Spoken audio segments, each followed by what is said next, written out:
Formopeundus dipersilakan memasuki ruang ujian.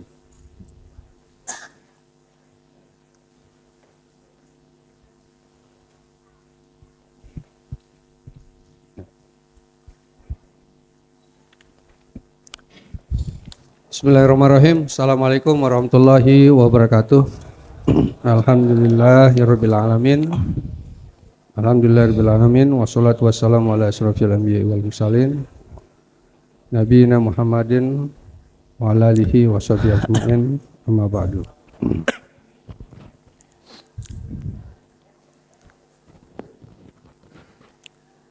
Yang saya hormati Dewan Penguji, pada hari ini hadir penguji eksternal. Beliau adalah Profesor Dr. Agus Yuda Hernoko, SHMH. Beliau adalah guru besar dari Fakultas Hukum Universitas Airlangga, Surabaya. Dan beliau adalah dosen saya juga. Terima kasih atas kehadirannya. Prof sudah meluangkan waktu untuk hadir di Fakultas Hukum untuk menguji disertasi. Kemudian berturut-turut saya sebut yang saya hormati penguji 1 Profesor Dr. Muhammad Suhud, SHMH. Penguji 2 Profesor Dr. Sudiarto, SHMHUM.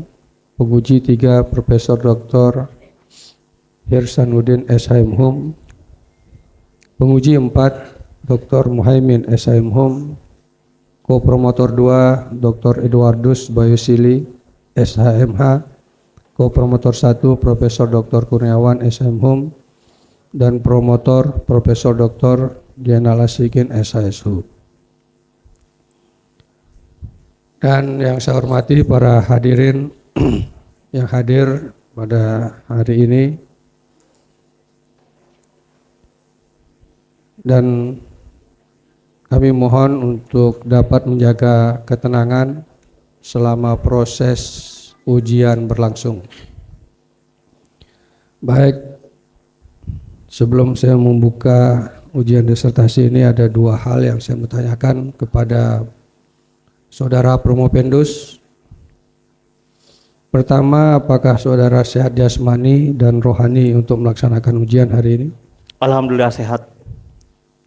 Apakah saudara siap untuk melaksanakan ujian? Siap.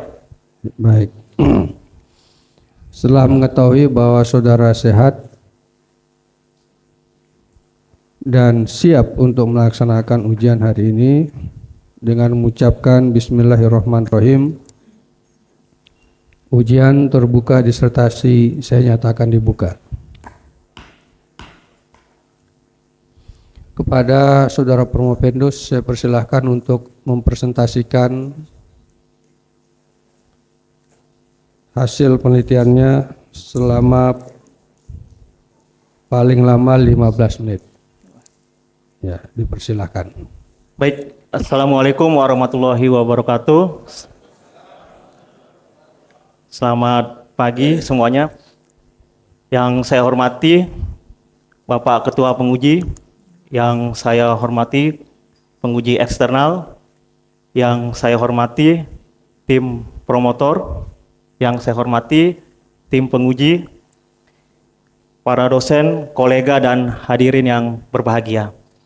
Baik, terima kasih banyak atas kesempatan yang diberikan kepada saya untuk mempresentasikan hasil disertasi saya yang berjudul mengenai pengaturan tanggung jawab sosial dan lingkungan perusahaan bagi pembangunan berkelanjutan.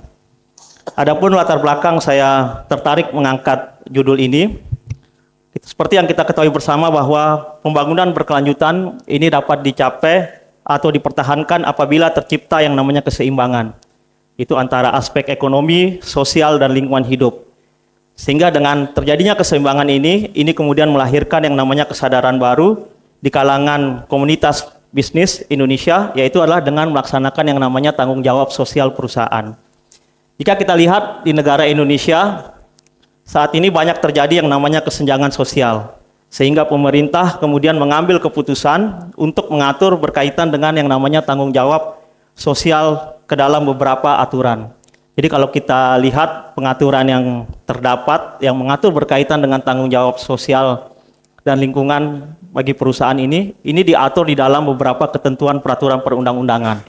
Itu bisa dilihat ada di dalam Undang-Undang BUMN, Undang-Undang Nomor 19 Tahun 2003, itu ada perubahannya, Nomor 1 Tahun 2025. Juga bisa dilihat juga di dalam Undang-Undang Nomor 25 Tahun 2007 tentang penanaman modal.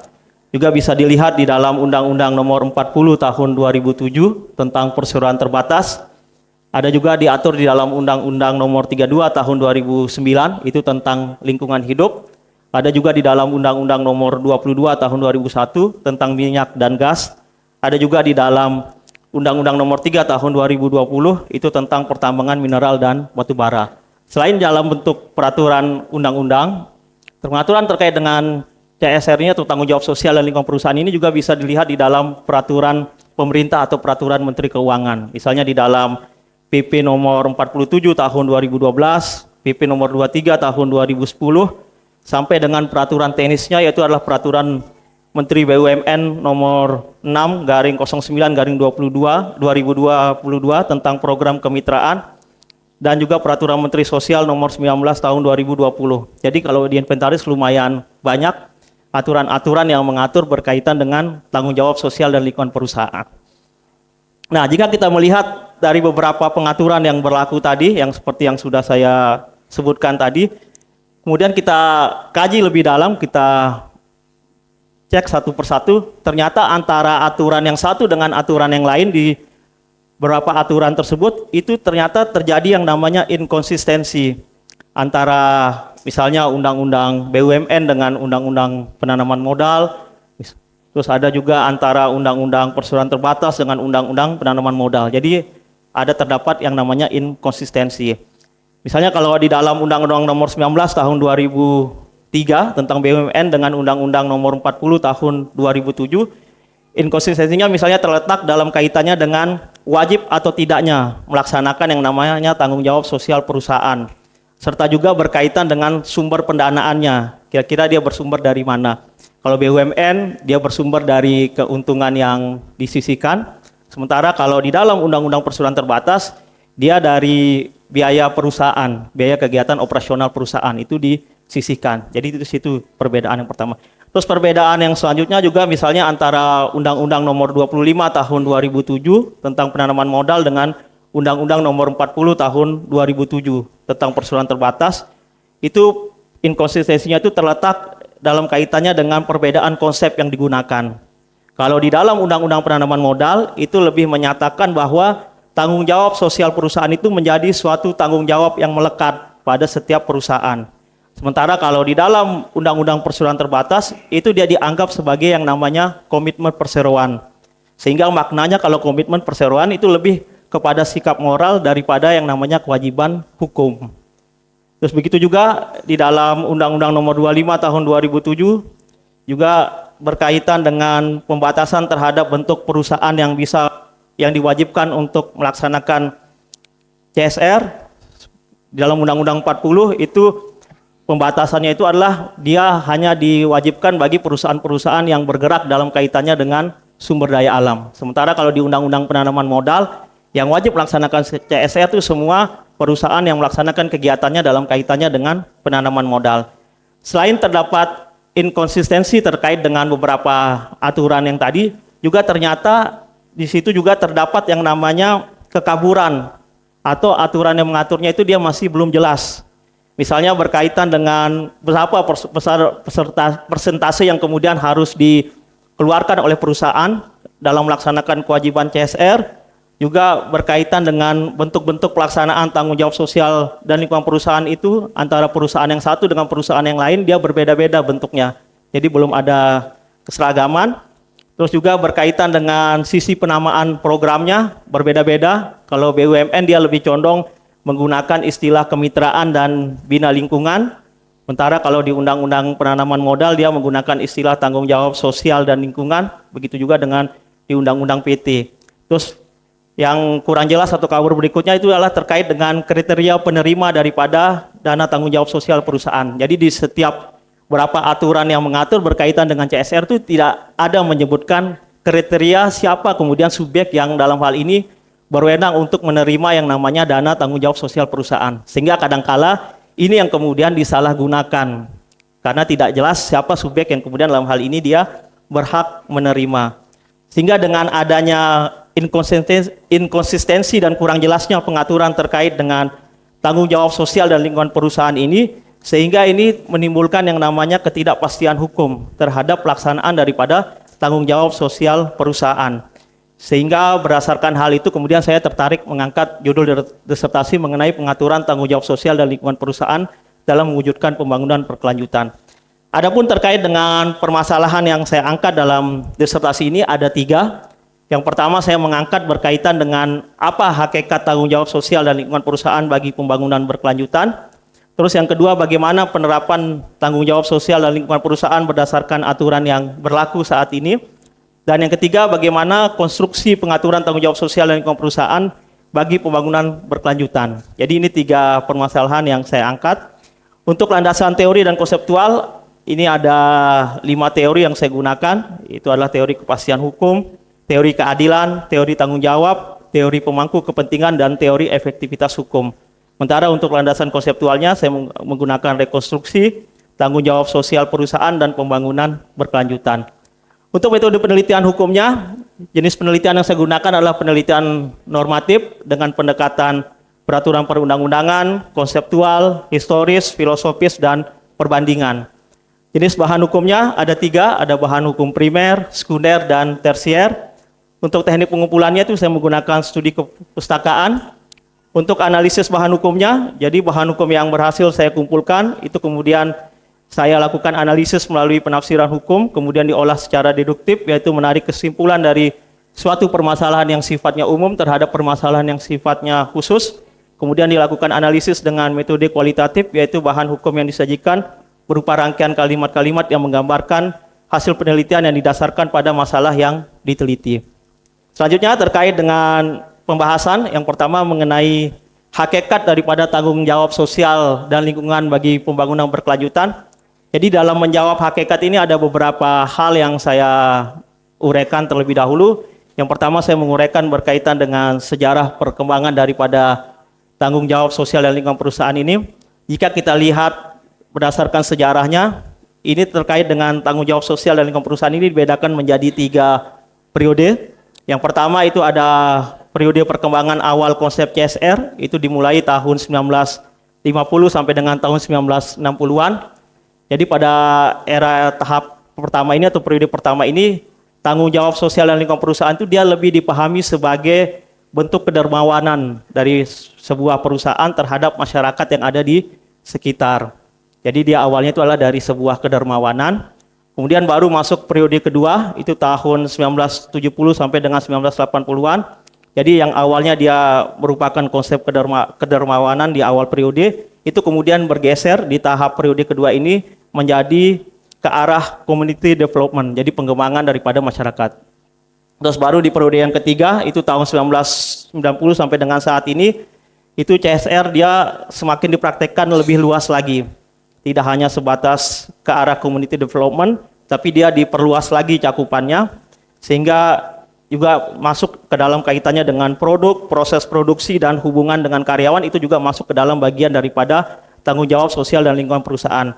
Sehingga ini kemudian dikenal dengan istilah triple button, itu ada 3, ada profit, ada people, dan ada planet. Jadi semua aspek kemudian menjadi bagian daripada sasaran daripada tanggung jawab sosial dan lingkungan perusahaan. Itu kalau dilihat dari sejarah perkembangan tanggung jawab sosial dan lingkungan perusahaan. Selanjutnya juga berkaitan dengan yang sub keduanya mengenai tanggung jawab sosial, tanggung jawab lingkungan, dan pembangunan berkelanjutan oleh perusahaan.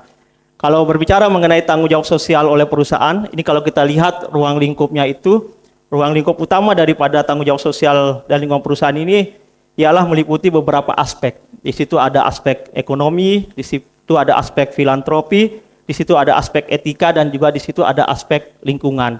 Kenapa lingkungan kemudian masuk ke dalam ruang lingkup daripada tanggung jawab sosial dan lingkungan perusahaan? Karena perusahaan itu dia harus bertanggung jawab atas dampak dari pelaksanaan kegiatan operasi yang mereka lakukan terhadap lingkungan. seperti misalnya menimbulkan polusi, limbah, dan konsumsi sumber daya alam. Sedangkan untuk bentuk-bentuk daripada tanggung jawab sosial dan lingkungan perusahaan itu dapat berupa program pengembangan masyarakat, pelestarian lingkungan, dan kegiatan-kegiatan sosial lainnya. Termasuk dalam hal ini menjadi sponsor dalam event atau sebuah kegiatan, itu juga bisa masuk ke dalam bagian daripada ruang lingkup daripada tanggung jawab sosial perusahaan, tapi dengan memenuhi beberapa persyaratan. Yang pertama, event itu dia harus di situ ada tujuan sosial yang ingin dicapai. Kemudian dari kegiatan itu dia bermanfaat bagi masyarakat, dan yang ketiga itu berkaitan dengan bisnis yang dijalankan. Jadi itu kriteria sehingga dana CSR itu bisa digunakan untuk melaksanakan kegiatan event atau menjadi sponsor.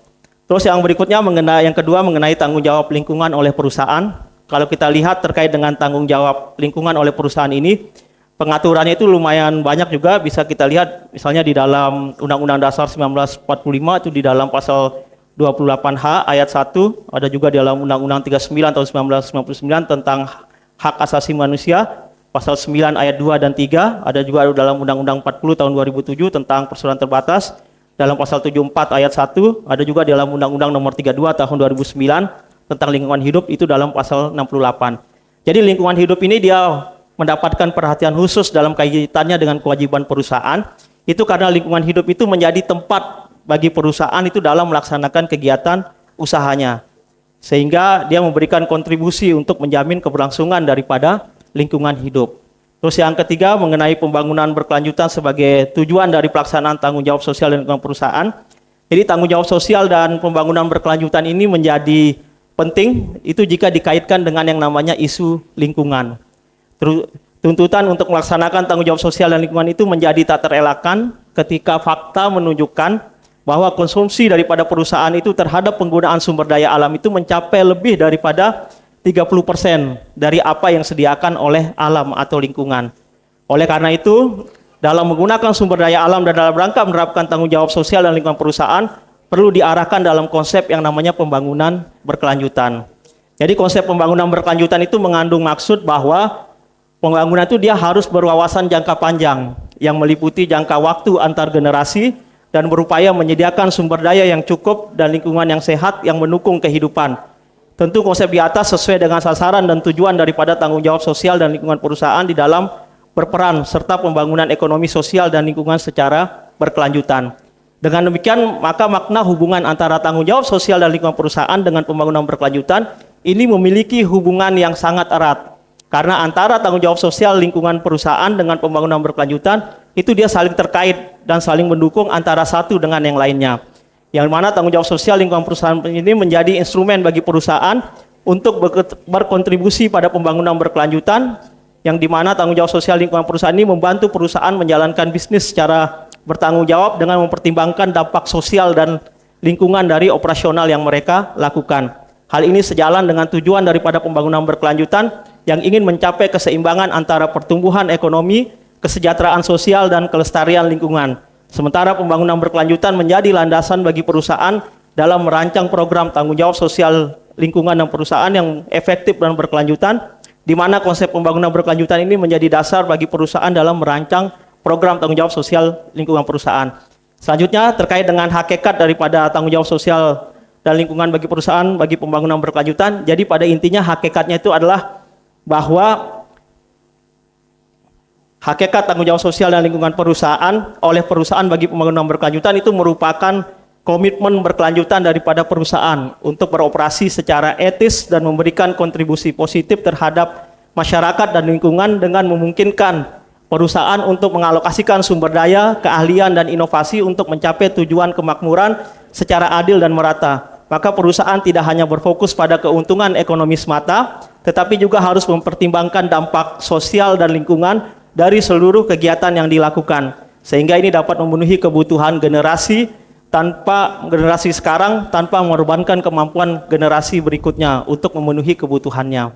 Maka dengan demikian tanggung jawab sosial dan lingkungan perusahaan bukan sekedar kegiatan filantropi Saudara Propendus, yang bersifat 3 sesaat. menit lagi. Oh siap, bersifat sesaat, melainkan komitmen jangka panjang untuk beroperasi secara etis dan bertanggung jawab yang mencakup mulai dari praktik bisnis yang berkelanjutan hingga dampak sosial dan lingkungan dari operasi perusahaan, sehingga dapat meningkatkan kualitas hidup bagi karyawan, komunitas lokal, dan masyarakat luas secara keseluruhan.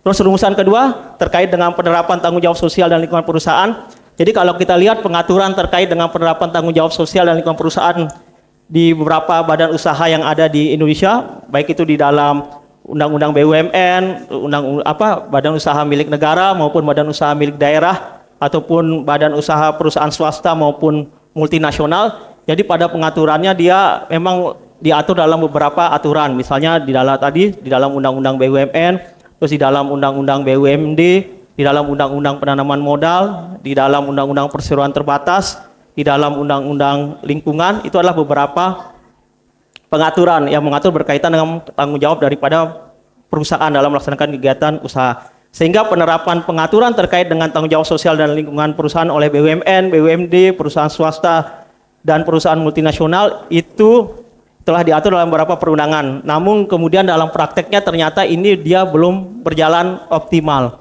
Ini salah satu faktornya adalah karena terjadinya inkonsistensi dan norma-norma yang mengatur berkaitan dengan pelaksanaan daripada CSR ini dia kurang jelas.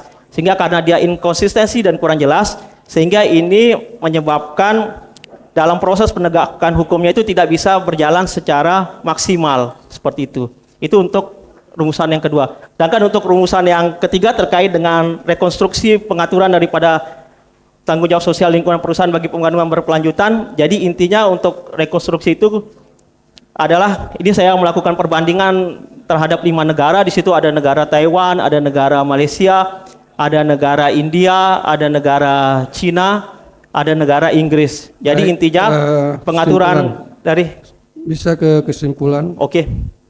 Jadi kesimpulannya yang pertama bahwa hakikat tanggung jawab sosial dan lingkungan oleh perusahaan bagi pembangunan berkelanjutan dari perusahaan untuk beroperasi secara etis dan memberikan kontribusi positif terhadap masyarakat dan lingkungan dengan memungkinkan perusahaan untuk mengalokasikan sumber daya, keahlian, dan inovasi untuk mencapai tujuan kemakmuran secara adil dan merata. Maka perusahaan tidak hanya berfokus pada keuntungan ekonomi semata, tetapi juga mempertimbangkan dampak sosial dan lingkungan dari seluruh operasionalnya, sehingga dapat memenuhi kebutuhan generasi sekarang tanpa mengorbankan kemampuan generasi akan datang untuk memenuhi kebutuhan mereka sendiri.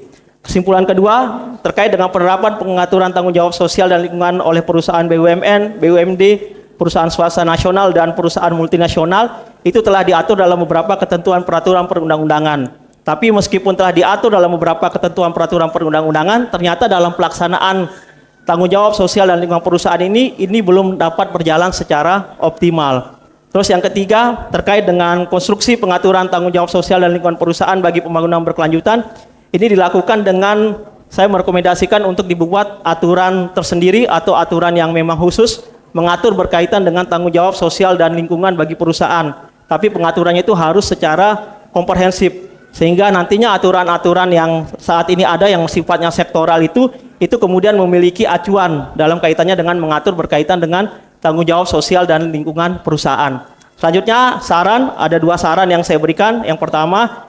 Saran pertama adalah perusahaan yang diwajibkan dalam melaksanakan tanggung jawab sosial dan lingkungan diharapkan dalam membuat program kegiatannya itu dapat memberikan manfaat yang berkelanjutan, bukan hanya manfaat yang sesaat, sehingga dapat meningkatkan kesejahteraan dan kualitas hidup bagi karyawan, komunitas lokal, dan masyarakat luas secara keseluruhan. Terus saran yang kedua, hendaknya segera melakukan rekonstruksi terkait dengan pengaturan tanggung jawab sosial dan lingkungan perusahaan dengan membentuk peraturan khusus yang mengatur berkaitan dengan tanggung jawab sosial dan lingkungan perusahaan. Dan dalam pembuatan aturan yang mengatur berkaitan dengan tanggung jawab sosial dan lingkungan perusahaan, itu diharapkan memperhatikan isi dan substansinya dari aturan yang dibuat, jangan sampai menimbulkan inkonsistensi dan kekaburan norma. Maka substansi pengaturannya itu harus tegas dan mengatur secara spesifik terkait dengan tanggung jawab sosial dan lingkungan perusahaan. Sekian, terima kasih. Assalamualaikum warahmatullahi wabarakatuh. Waalaikumsalam warahmatullahi wabarakatuh. Baik, Saudara Prompendo sudah menyampaikan hasil penelitiannya. Kemudian sekarang kita beralih ke tim penguji, Saudara Prompendo, untuk mempersiapkan rekaman, catatan untuk pertanyaan-pertanyaan dan masukan yang akan diberikan kepada saudara. Nanti Promopendos akan menjawab sesuai pertanyaan saja ya. Ya, siap. Ya. Saya persilakan pertama pada penguji eksternal Profesor Dr. Agus Yuda Hernoko SMH. Terima kasih Ketua Majelis Sidang Ujian Terbuka. Assalamualaikum warahmatullahi wabarakatuh. Waalaikumsalam warahmatullahi wabarakatuh. Yang saya hormati para kolega penguji, tim promotor,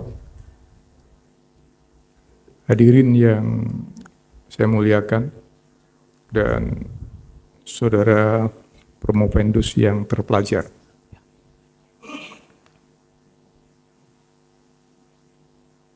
Saya mohon hadirin untuk menyimak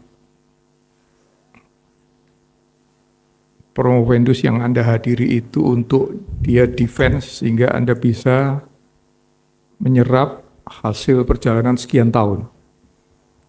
Jadi kalau nanti masih ada yang bersuara, kasihan ilmunya dia yang sekarang lagi diuji oleh para penguji. Baik, saudara promovendus, Ya, Prof. judul disertasi Anda adalah pengaturan tanggung jawab sosial lingkungan.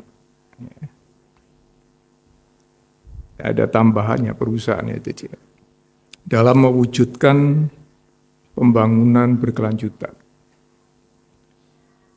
Jawab singkat, santai saja. Ya, baik. Jadi judul saya mengangkat terkait dengan pengaturan tanggung jawab sosial dan lingkungan perusahaan dalam mewujudkan pembangunan berkelanjutan.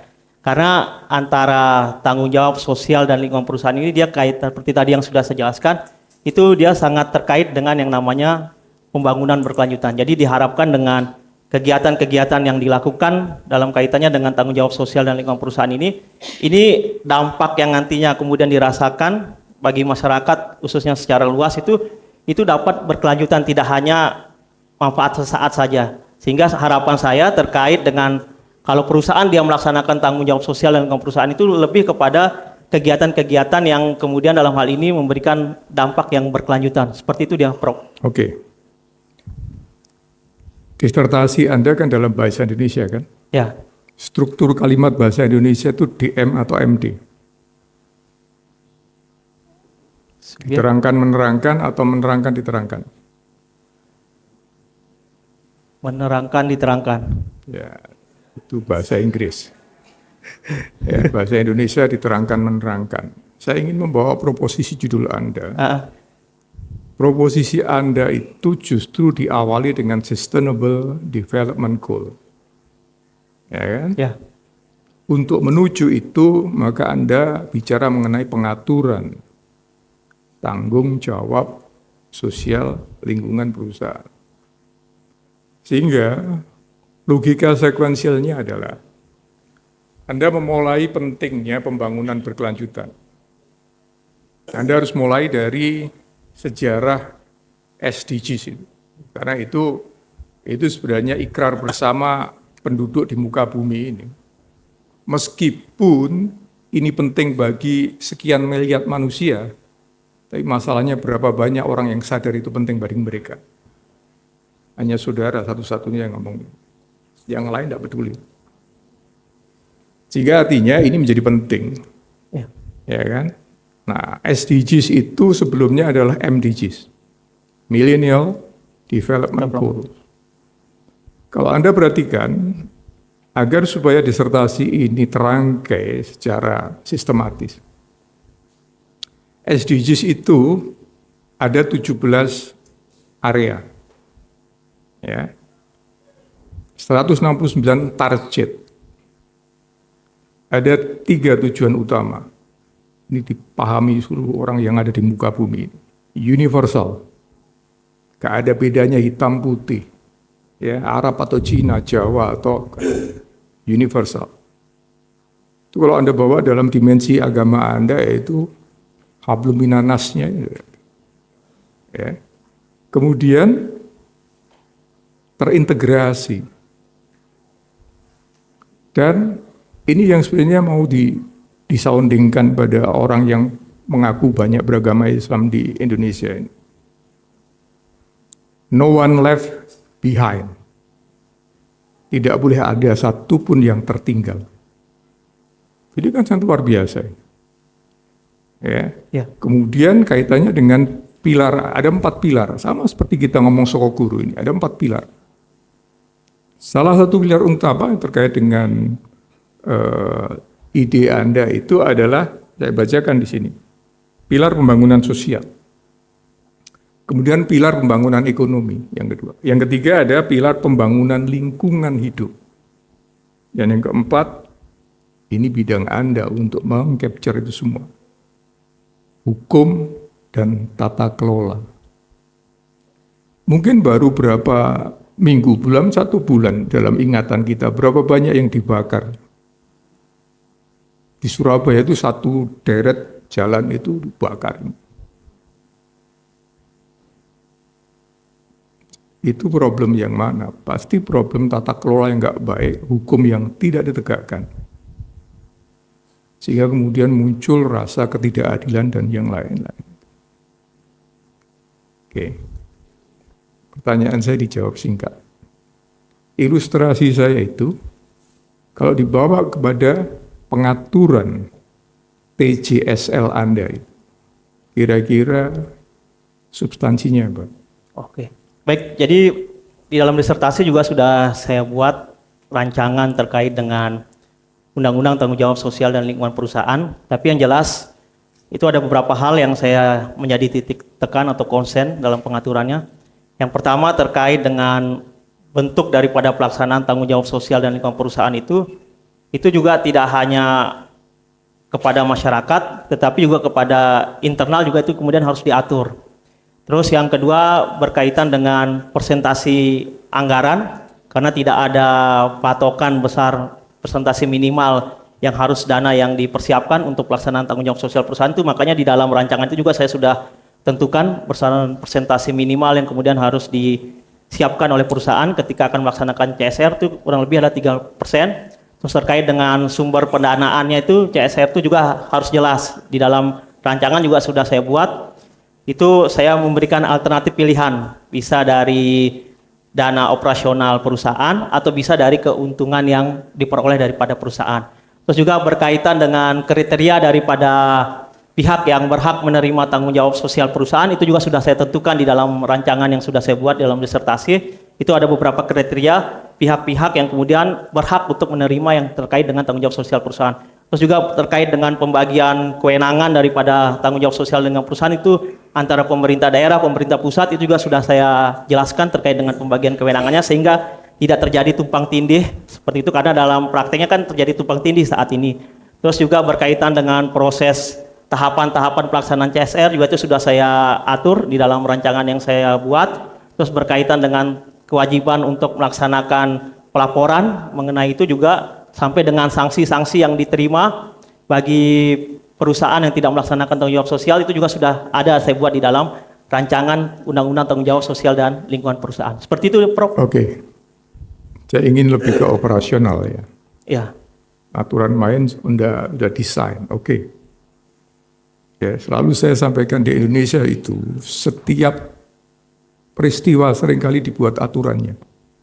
Bahkan orang jongkok pun ada aturannya. Ya kan?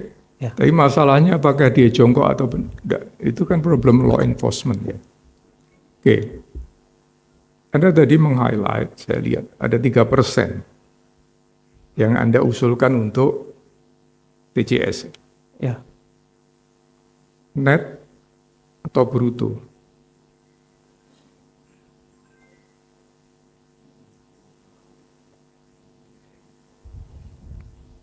Silakan. Tidak apa-apa, ini kita nanti. Silakan. Ya, Prof. 3% itu neto atau Ya. brutonya? Ya, neto. Oke. Bersih. Ya, logikanya mestinya seperti itu ya. Ya. Tapi kalau di investasi pertambangan seringkali dia ambil brutonya. Anda coba bawa kepada konsep SDG sendiri. Saya tidak tahu, ini contoh konyol saja. Contoh konyol. Berapa banyak perusahaan-perusahaan di bidang pertambangan, kalau kita kaitkan dengan Sustainable Development Goals, Anda pasti paham, recovery terhadap hasil ya eksploitasi itu butuh waktu yang lama. Sangat lama. Mungkin berapa generasi itu baru recover. Ya, sehingga dengan angka itu, belum lagi Anda cek aja, mungkin terbang aja di atas pulau ini, atau di atas pulau Kalimantan nanti. Berapa banyak lubang-lubang putih itu. Ya. Itu pertanyaan yang kritis bagi kita adalah, sudah berjalan tidak itu? Ya, terkait dengan TJSL. Kemudian angka-angka itu angka yang mampu mengcover, ya. Belum lagi tadi penggunaan dari prosentase itu kan macam-macam ya.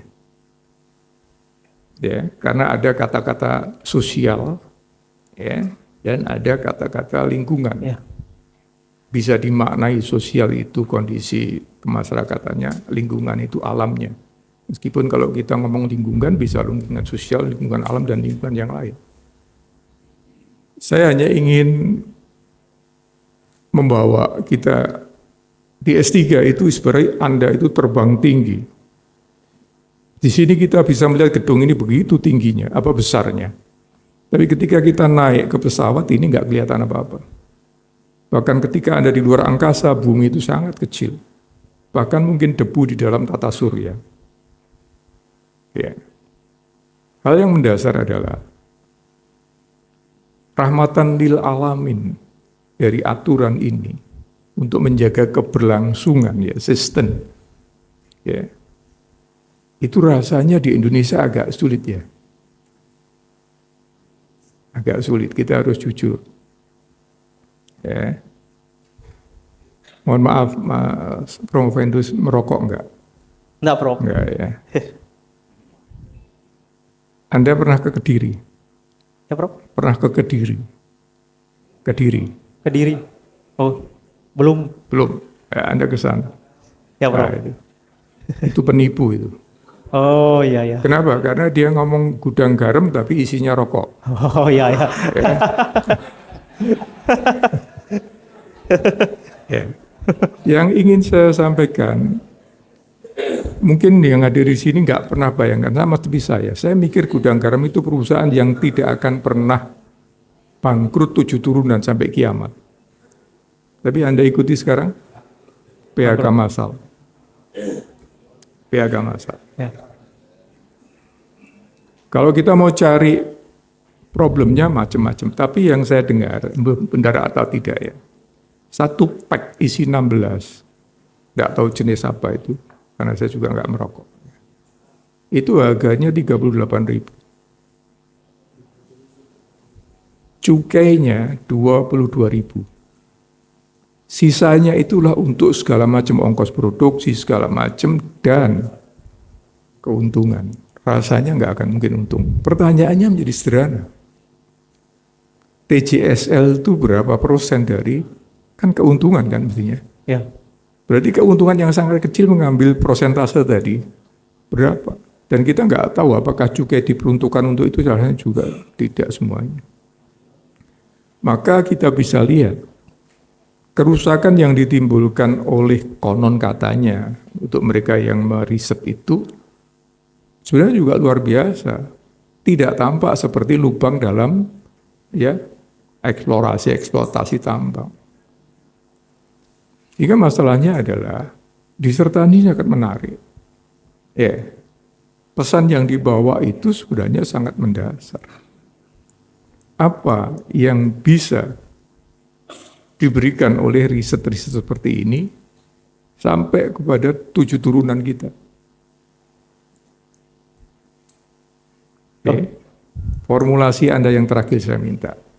Model atau rekonstruksi apa yang Anda tawarkan?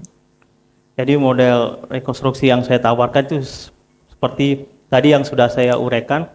Jadi pengaturannya itu saya harapkan itu dia secara komprehensif. Jadi itu harus jelas, jangan sampai kemudian ada aturan-aturan yang nantinya kemudian menimbulkan multitafsir atau kurang jelas.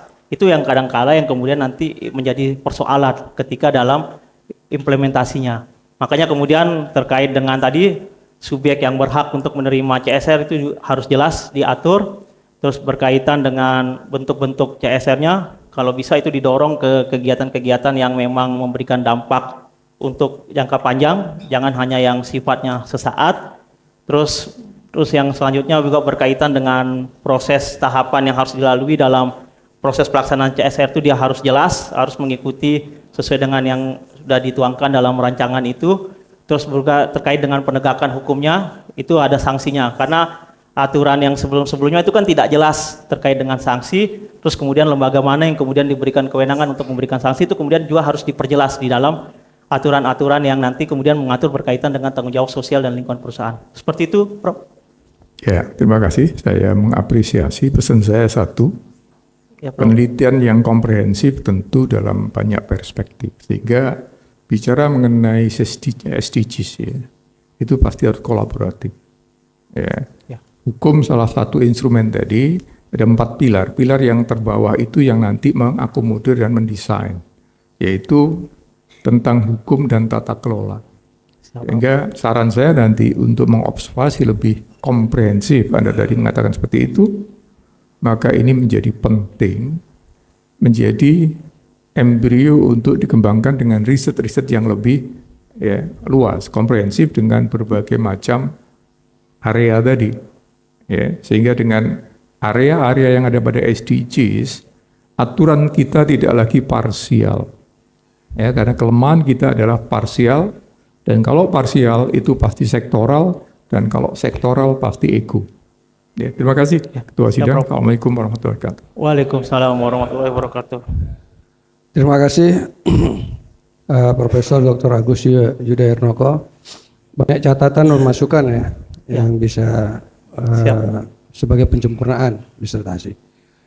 Selanjutnya saya persilahkan kepada penguji 1, Profesor Dr. Muhammad Suud, SHMH. Bismillahirrahmanirrahim. Assalamualaikum warahmatullahi wabarakatuh. Waalaikumsalam warahmatullahi wabarakatuh. Yang terhormat Prof. Dr. Agus Yudhaernoko, SHMH. Yang terhormat Bapak Dekan. Yang terhormat tim promotor dan kopromotor yang juga saya hormati. Dan selanjutnya tim penguji yang juga saya hormati. Bapak Ibu perhadirin yang sama-sama juga saya hormati, dan selamat juga kepada Promopendus Ananda Ade ya. Baik, menarik sekali yang sudah kita dengar apa yang disampaikan oleh Ade tentang hakikat dan model ya tanggung jawab sosial perusahaan ya, tanggung jawab sosial dan lingkungan hidup tentunya ya. Sebagaimana kita ketahui, ya banyak sekali kasus ya, tapi yang dikemukakan di disertasi sebenarnya itu yang taat hukum, ya, kaitan dengan tanggung jawab sosial. Masih banyak juga ya perusahaan-perusahaan atau pelaku usaha yang mengabaikan tanggung jawab sosial dan lingkungan, ya. Jika kita kaitkan dengan teori efektivitas hukum atau teori sistem hukum, yang meliputi ada komponen struktur ya, peran institusi dari situ, komponen substansi hukum itu regulasinya yang tadi sudah dijelaskan, dan komponen budaya hukum masyarakat ya.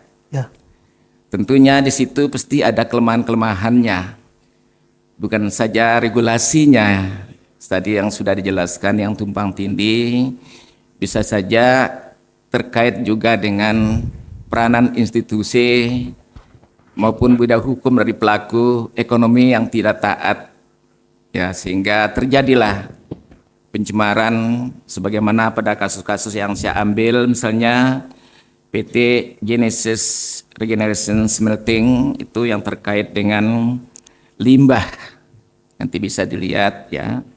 Kemudian PT Beda by Industry itu nikel ya, sampai nikel kita tahu ya, nikel yang terjadi di Raja Empat itu sangat memprihatinkan begitu. Kemudian juga ada PT Sinarmas, yaitu perkebunan. Rupanya perusahaan-perusahaan ini sangat mengabaikan, bahkan bukan hanya masyarakat yang ada di sekitar situ, tetapi juga lingkungan hidup.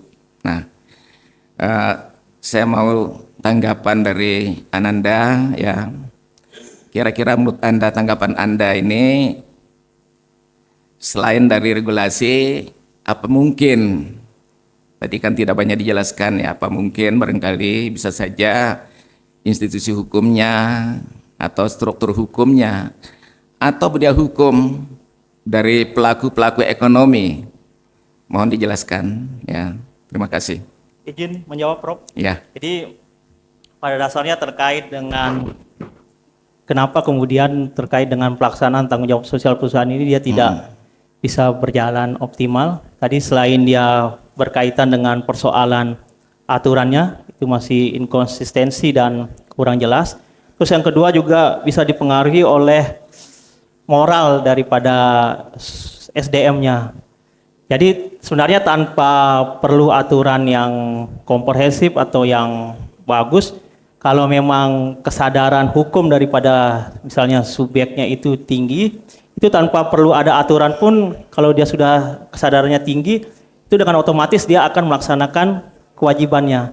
Tapi yang menjadi persoalan kan sudah aturannya dia tidak bagus, ada inkonsistensi, ada kekaburan, ditambah lagi dengan moral daripada pelaksananya itu sangat rendah, sehingga ini yang kemudian membuat tidak bisa berjalan secara optimal. Apa yang menjadi harapan, kenapa kemudian pentingnya melakukan yang namanya tanggung jawab sosial dan lingkungan perusahaan. Itu ya salah satu faktornya juga, Prof. Seperti itu. Ya. Memang ya bukan saja regulasinya, tetapi peran institusi di situ ya. Apakah mereka melakukan juga semacam pembinaan begitu ke perusahaan, pengawasan, kontrol, terutama juga dalam pemberian sanksi. Ya, kalau sanksi dengan ringan itu biasa-biasa aja barangkali bagi perusahaan. Nah, kemudian kesadaran hukum dari perusahaan sendiri itu sangat-sangat kita harapkan ya. Dengan adanya kesadaran hukum yang akan tercapainya, akan terwujudnya tanggung jawab sosial dan perusahaan. Terima kasih. Assalamualaikum warahmatullahi wabarakatuh. Waalaikumsalam warahmatullahi wabarakatuh. Terima kasih Profesor Dr. Muhammad Suud, SMH. Selanjutnya saya persilakan kepada penguji 2 Profesor Dr. Sudiarto SHM. Baik, terima kasih Pak Ketua. Assalamualaikum warahmatullahi wabarakatuh. Waalaikumsalam warahmatullahi wabarakatuh. Semua rekan-rekan tim penguji, Bapak dan Ibu yang hadir, dan khusus pada Prompendus, saya ucapkan selamat. Kasih, ini Prof. tangga terakhir yang Anda tapaki selama ini, gitu kan ya. Siap. Saya sudah membaca disertasi itu, kita sudah banyak berdiskusi gitu ya. Tapi ada yang ingin saya pertanyakan, yaitu berkaitan dengan rekomendasi Bapak. Ya. Rekomendasi itu kan sikapnya itu adalah teknis dan operasional. Ya, Prof. Dari 2 rekomendasi yang ada dalam disertasi Prompendus itu masih kurang tajam, ya. Kurang tajamnya itu rekomendasi ini ya perlu dipertajam. Ditujukan kepada siapa sih rekomendasi itu? Itu tidak nampak di sana. Dan yang kedua itu kan ya, bagaimana cara rekomendasi Prompendus ini agar dapat dilaksanakan dan siapa yang melaksanakannya? Saya kira demikian. Terima kasih. Baik. Terima kasih, Prof. Izin menjawab. Jadi terkait dengan saran tadi untuk diperjelas siapa instansi yang kemudian ditujukan, nanti saya akan berubah, Prof. Terus yang kedua berkaitan dengan bagaimana cara kemudian bisa masukan ini kemudian nyampe. Tentunya nanti kita coba masukkan melalui media. Setelah itu yang kedua nanti coba kita cari teman-teman yang ada akses ke DPR RI. Karena ini kan rekomendasinya adalah membentuk peraturan yang khusus dalam bentuk undang-undang, sehingga nanti kalau sudah ada undang-undang itu nanti yang sektoral tadi yang berlaku saat ini itu kemudian nanti bisa mengikuti. Jadi mungkin 2 itu, Prof. Baik. Itu. Terima kasih. Terima kasih Pak Den. Terima kasih pada Profesor Dr. Sudiarto SMH. pertanyaannya. Kemudian kepada penguji 3 saya persilahkan Profesor Dr. Hirsanuddin SHMOM. Ya, terima kasih Tua. Assalamualaikum warahmatullahi wabarakatuh. Waalaikumsalam warahmatullahi wabarakatuh. Majelis penguji yang saya hormati, para hadirin yang saya hormati, lebih khusus kepada Prof. Pendus ya. Oke, Prof. Selamat Anda Makasih, sudah Prof. sampai kepada titik terakhir dalam menempuh ujian S3 ini. Tadi Anda banyak bicara tentang CSR ya. Tapi saya mau keluar dari itu, pertanyaan yang saya mau sampaikan. Ya, kalau CSR itu Anda sangat menguasai karena sering kita diskusi juga tentang itu. Ya, Prof. Ya, kalau kita membaca di media sosial ya, salah satu contoh kasus CSR BI Bank Indonesia, ada beberapa oknum anggota DPR, pejabat, ya, yang disinyalir menyalahgunakan CSR itu, sehingga KPK mengusut, bahkan ada tersangkanya. Ya. Nah, pertanyaan saya satu saja, kenapa KPK bisa tersangkakan oknum tersebut padahal itu dana CSR? Silakan. Baik. Izin menjawab, Prof. Jadi sebenarnya kalau BI sebenarnya tidak tepat dia menggunakan istilah CSR. Karena BI ini kan dia masuk kategori daripada lembaga negara, bukan dia adalah perusahaan. Sebenarnya yang pas menggunakan istilah CSR itu adalah untuk perusahaan ketika dia melakukan tanggung jawab sosialnya. Nah, untuk Bank BI kenapa kemudian ada tersangka yang ditetapkan oleh KPK? Karena seperti yang sudah disebutkan bahwa Bank BI ini kan dia termasuk ke dalam bentuk daripada lembaga negara. Sehingga lembaga negara itu kan di situ ada sumber dananya itu adalah dari negara. Sehingga karena dia sumber dananya itu dari negara, maka kemudian itu menjadi kewenangan daripada KPK. Ketika ada korupsi di sana, itu kemudian bisa ditetapkan siapa kemudian ada penyalahgunaan terhadap anggaran yang dari Bank Indonesia. Karena dia termasuk kategori daripada lembaga negara Bank BI, bukan perusahaan, Prof. Seperti itu.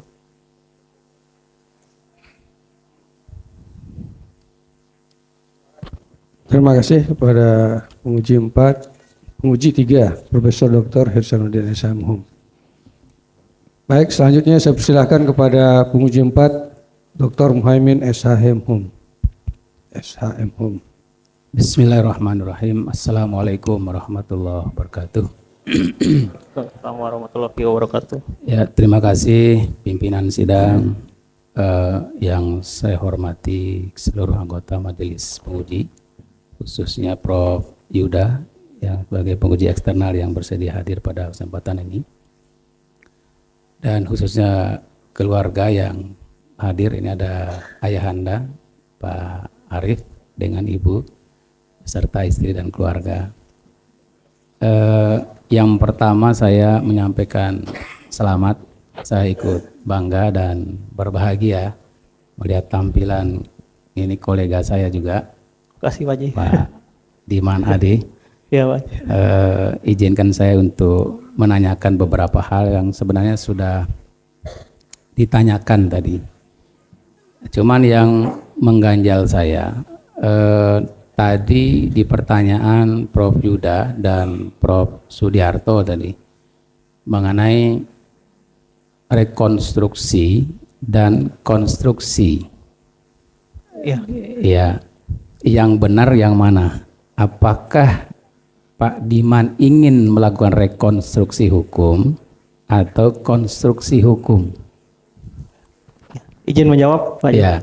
Jadi sebenarnya konstruksi hukum, karena kan kita harus membuat yang baru terkait dengan undang-undang. Iya, benar. Undang-undang khusus konstruksi. Karena tadi di latar belakang banyak sekali, saya catat ada hampir 6 undang-undang, ada 2 peraturan pemerintah dan ada 2 permen yang inkonsistensi antara satu dengan yang lain. Ya. Memang usulan konkretnya adalah perlu undang-undang khusus. Jadi bukan peraturan khusus ya. Iya, undang-undang Jadi khusus. undang-undang khusus karena ke DPR dan pemerintah. Pemerintah. Ya, karena dalam hal ini. Baik, satu lagi, tidak usah tegang karena ini yang ditulis sendiri di halaman 135 dan 144. Ya. Saya lihat mengutip ada 13 ayat Al-Quran. Benar ya? Ya. Ini saya menarik sekali karena apa? Ayat-ayat ini sering disampaikan oleh khotib ketika khutbah Jumat. Ini ayat pertama yang dikutip itu berkaitan dengan ayat tentang untuk bertebaran di muka bumi. Lalu ada ayat yang kedua, khudz min amwalihim shadaqatan tutahhiruhum wa tuzakkihim biha. Ayat tentang zakat. Di ayat ketiga yang dikutip di dalam disertasi ini. Nah, pertanyaannya itu apakah ada relevansinya 13 ayat ini dengan tanggung jawab sosial perusahaan sehingga ini menjadi relevan. Justru ada satu ayat yang saya temukan di dalam Al-Quran yang sangat relevan, yaitu surat Al-Maidah di ayat yang kedua, yaitu Allah mengatakan wa ta'awanu 'alal birri wat taqwa. Nah, apakah ini kelewatan atau bagaimana? Silakan Promo Pendus. Terima kasih izin menjawab. Jadi terkait dengan adanya masuk beberapa ayat Al-Quran di dalam disertasi itu karena itu masukan dari kemarin Prof. Yuda supaya ada pembeda dengan tulisan-tulisan yang lain. Jadi dari aspek hukum agama Islamnya itu seperti apa. Nah, jadi itu saya coba kutip beberapa ayat sehingga kurang lebih ada 13 tadi ya Haji ayat itu seperti itu. Jadi itu alasan kenapa kemudian itu bisa muncul di dalam disertasi. Terus yang kedua berkaitan dengan apa tadi Pak Haji yang kedua? Surat Al-Maidah ayat 2. Oh ya, nanti saya tambahkan lagi Pak Haji. Oh baik, terima kasih. Selamat. Siap. Terima kasih. Ya. Minum dulu, saya lihat belum pernah minum dari tadi. Oh, siap. Ya, terima kasih. Kembalikan ke pimpinan sidang. Assalamualaikum warahmatullahi wabarakatuh. Waalaikumsalam warahmatullahi wabarakatuh. Ini, Pak Arif, Waalaikumsalam warahmatullahi wabarakatuh. Terima kasih Pak Dr. Muhaimin SIM Home. Tadi rasanya kayak ujian terbuka di UIN ya. Ya.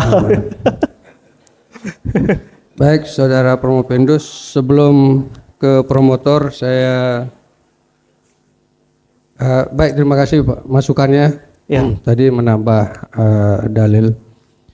Sebelum ke promotor saya coba menggunakan sedikit waktu untuk sebagai ketua. Tadi sudah banyak sekali pertanyaan dan masukan, kritik, saran. Iya. Tadi sempat disinggung tentang SDGs. Ada 17 tujuan dan ada sekitar 169 capaian dalam SDGs. Begini, untuk membuka saya coba tanya, untuk energi itu SDGs nomor berapa dia? Oh, aduh saya lupa. Kayaknya nomor 3 atau 4 kalau enggak salah. Saya yang nanya ini, bukan Anda yang nanya saya yang bertanya. Ya, 3 atau 4. Nanya saya. Saya bertanya kepada Prof. Mendos. Ketiga atau keempat? Iya. Nanti dilihat. Lupa ingat soalnya nanti kita pastikan. Nanti dilihat karena itu penting Anda mengkaji tentang keberlanjutan. Coba dilihat dalam SDGs ke-7. Begini Saudara Prof. Pendus, ini kan kajian Anda tidak bersifat lokal. Ya. Jadi bicara konteks pembangunan berkelanjutan itu tidak lokal. Kenapa Anda tidak memasukkan konvensi-konvensi internasional yang bicara tentang pembangunan berkelanjutan? Seperti ada konvensi Stockholm, Nairobi, kemudian ada konvensi Johannesburg, konvensi Rio. Okay. Itu semua bicara tentang keberlanjutan. Kemudian memberikan apa sebenarnya prinsip yang ada di dalam pembangunan berkelanjutan itu. Tidak hanya lingkungan, tidak hanya sosial. Menurut saudara, Anda pernah mengkaji enggak ini? apa saja prinsip yang ada di dalam konvensi-konvensi itu, dan karena sebenarnya konvensi itulah yang diraih, diadopsi sehingga menjadi kebijakan di dalam negeri. Apa menurut saudara, Prof. Pendus, apa prinsip yang ada dalam konvensi-konvensi internasional itu?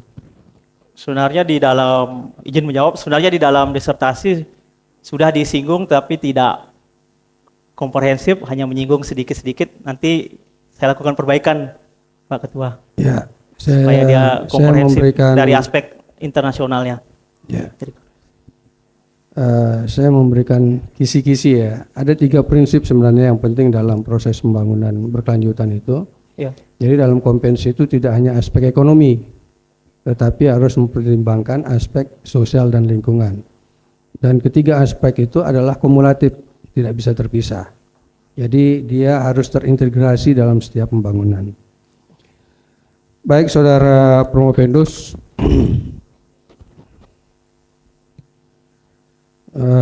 sekarang saya persilahkan kepada tim promotor ya. Pertama, saya persilakan co-promotor 2 Dr. Edwardus Bayosili SMA. Baik, terima kasih Pak Ketua. Yang saya hormati Pak Ketua, tim penguji dan tim promotor, Saudara Promovendus dan hadirin sekalian. Silakan Saudara Promovendus minum dulu lah. Oh, siap. Ya, supaya lebih segar. Kebetulan udah kering tenggorokan.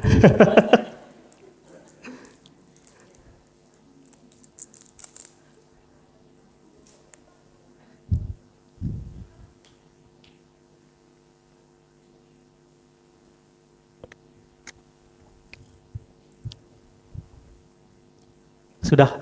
Oke, Saudara Promovendus tadi sudah banyak menjelaskan tentang bagaimana pengaturan tanggung jawab sosial dan lingkungan perusahaan di Indonesia dan banyak hal yang disampaikan.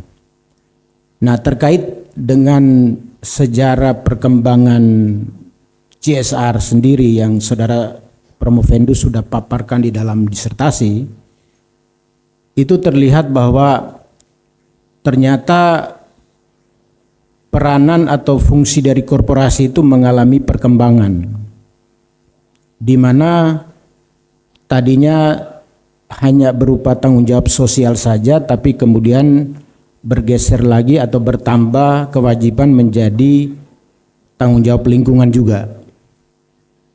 Nah, kalau kita lihat dalam perkembangannya, sebenarnya tanggung jawab perusahaan atau tanggung jawab sosial perusahaan ini lebih ke pertanggungjawaban etis dalam perkembangan awal-awalnya.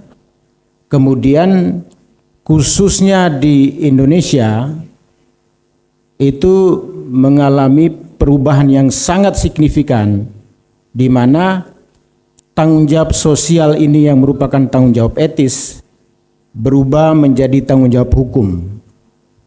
Dan penelitian ini juga mengharapkan agar tanggung jawab sosial dan lingkungan ini merupakan tanggung jawab hukum, sehingga dinormakan atau diatur di dalam peraturan perundang-undangan.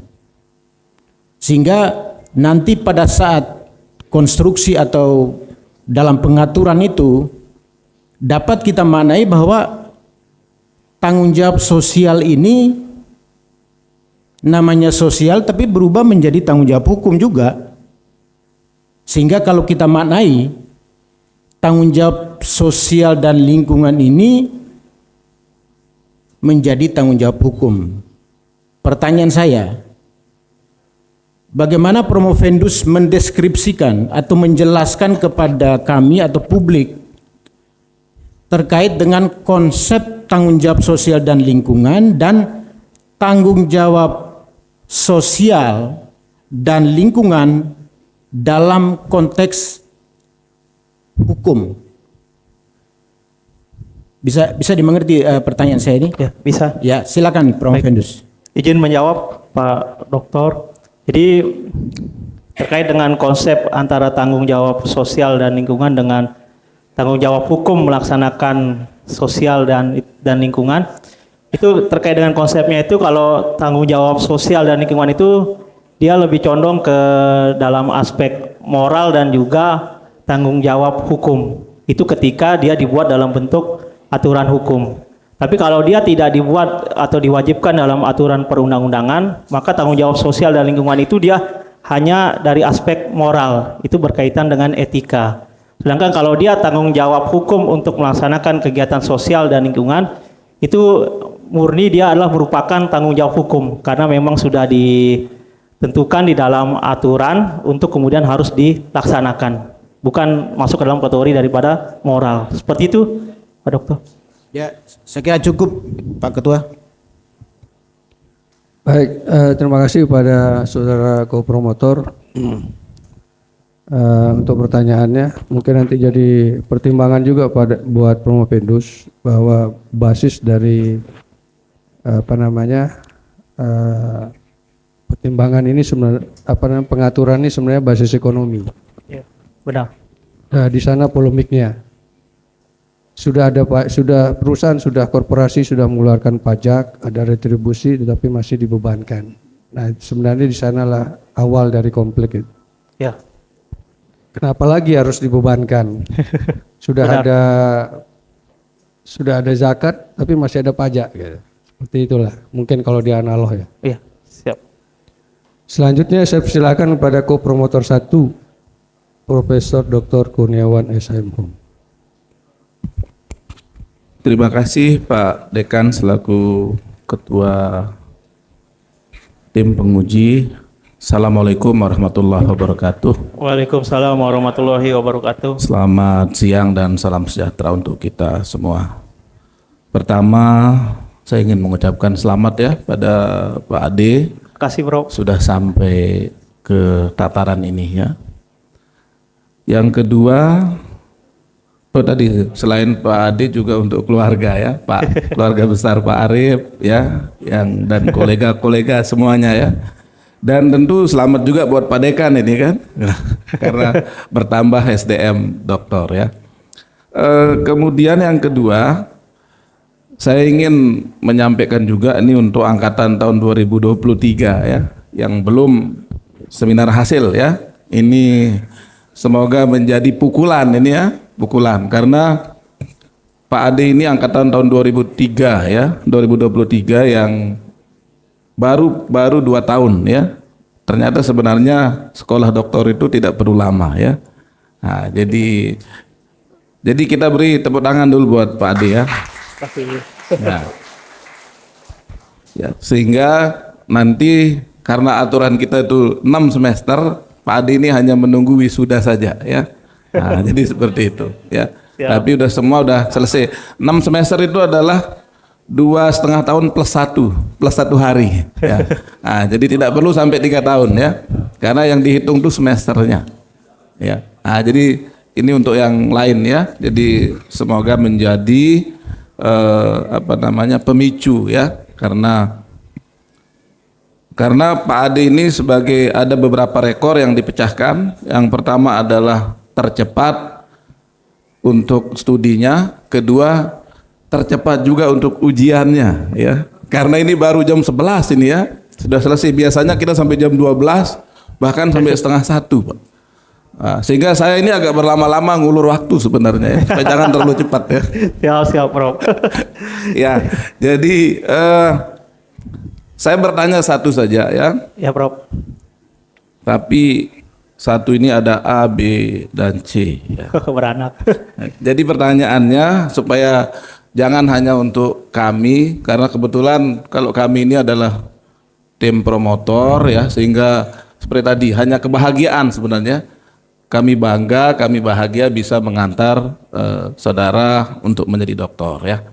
Nah, supaya ada juga oleh-oleh untuk teman-teman yang hadir atau saudara-saudara yang hadir di sini, saya ingin tanya ya.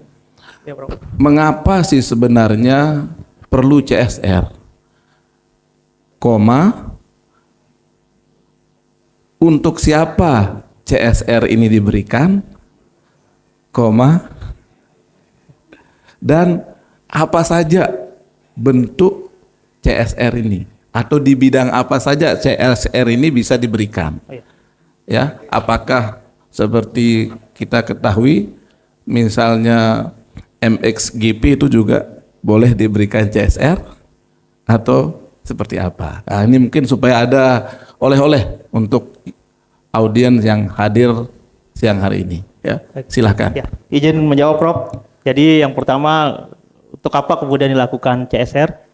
Ini adalah sebagai bentuk tanggung jawab daripada perusahaan yang kemudian melaksanakan kegiatannya. Tentu dalam melaksanakan kegiatan kan di situ ada dampak yang muncul, ada dampak positif dan ada dampak negatif. Nah, untuk meminimalisir terjadinya dampak negatif ini, makanya itulah kemudian perlu dilakukan yang namanya tanggung jawab sosial dan lingkungan perusahaan.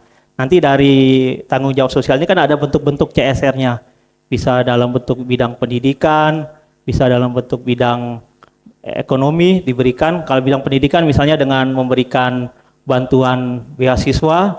Terus kalau dalam bidang ekonomi misalnya dengan memberikan bantuan pendanaan untuk kegiatan usahanya. Seperti itu dia, Prof.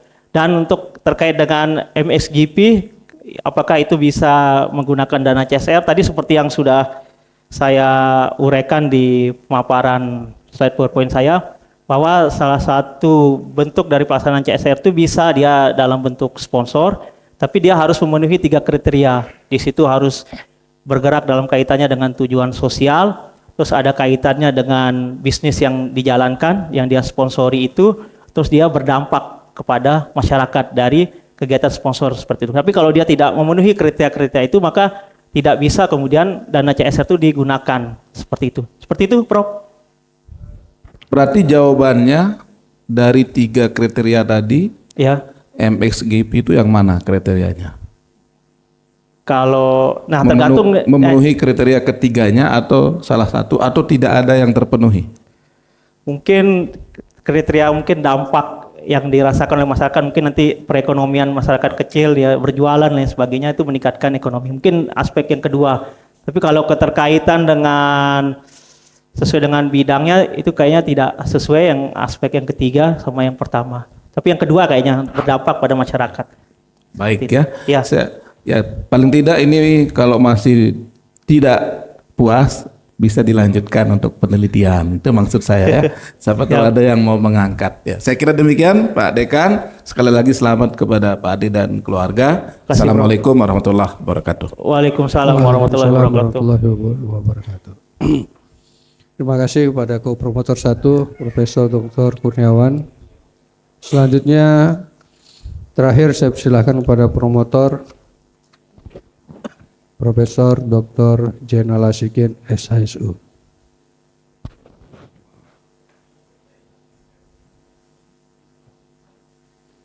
Tes. Assalamualaikum warahmatullahi wabarakatuh. Waalaikumsalam warahmatullahi wabarakatuh. Yang saya hormati pimpinan dan penguji eksternal, yang saya hormati para penguji dan co-promotor. Saya ucapkan selamat sama Dinda Ade. Makasih, Prof.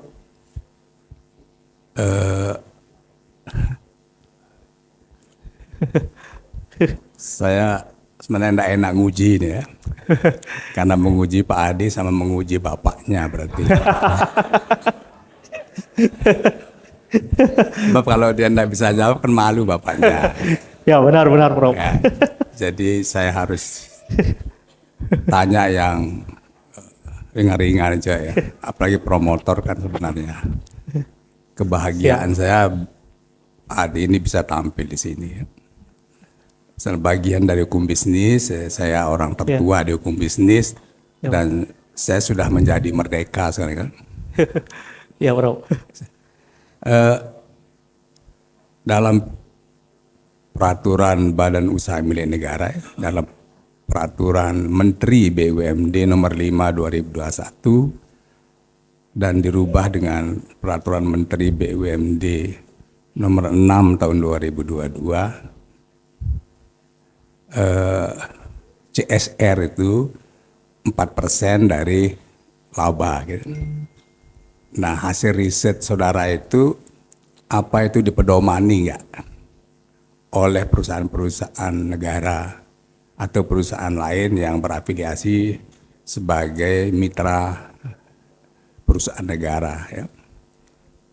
Itu pertama dulu silakan. Iya. Dari hasil risetnya. Ya, izin menjawab Prof. Jadi terkait dengan besaran persentase itu memang kalau dari beberapa aturan itu memang di peraturan BUMN yang jelas menentukan terkait dengan besaran persentasenya 4%, sehingga dari itu saya kemudian terinspirasi mengenai menentukan besarannya itu dari aturan BUMN. Tapi kalau di aturan selain BUMN itu memang tidak menentukan, sehingga perusahaan bisa kita katakan dia semaunya kemudian dalam hal ini kemudian dia memberikan besaran dana CSR-nya. Hanya BUMN aja yang menentukan 4%, seperti itu. Jadi berdasarkan hal itu saya terinspirasi kemudian untuk menentukan mengenai persentase daripada kewajiban minimal yang harus dilaksanakan oleh perusahaan terkait dengan tanggung jawab sosial dan lingkungan. Seperti itu, Prof. Oh, itu sebabnya ya. Iya. Itulah sebabnya Bank NTB Syariah semaunya gitu ya. Iya.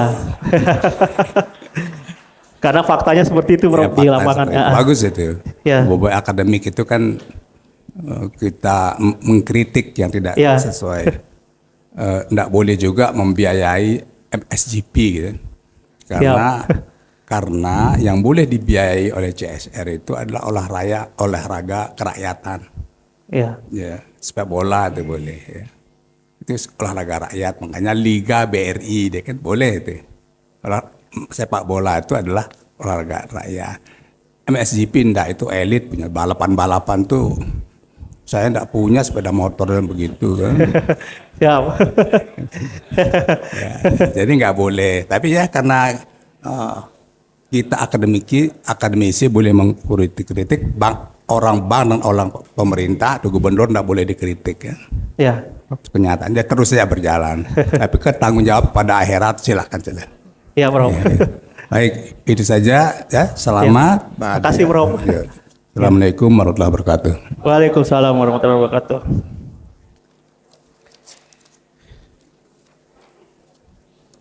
Terima kasih kepada Promotor.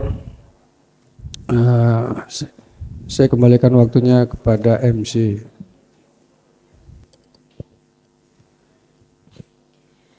Ketua Majelis menyatakan pelaksanaan ujian terbuka ditunda sementara sambil menunggu majelis penguji mengadakan rapat untuk membicarakan hasil ujian.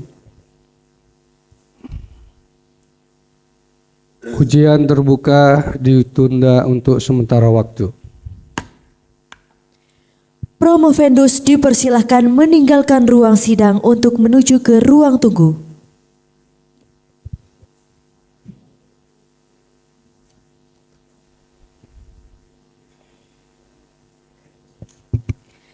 Majelis penguji tetap di ruang sidang untuk musyawarah. Para tamu undangan dimohon untuk tidak meninggalkan tempat.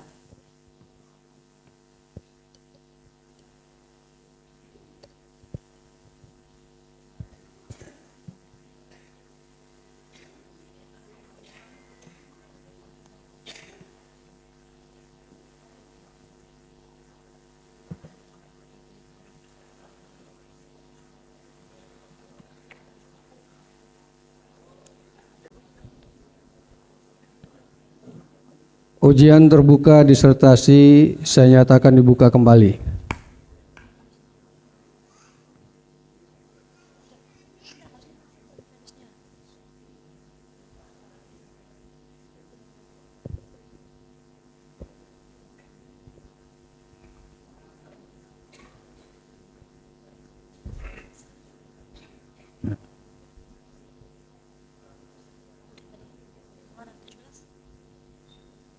Ketua Majelis dipersilahkan untuk meyudisium mahasiswa.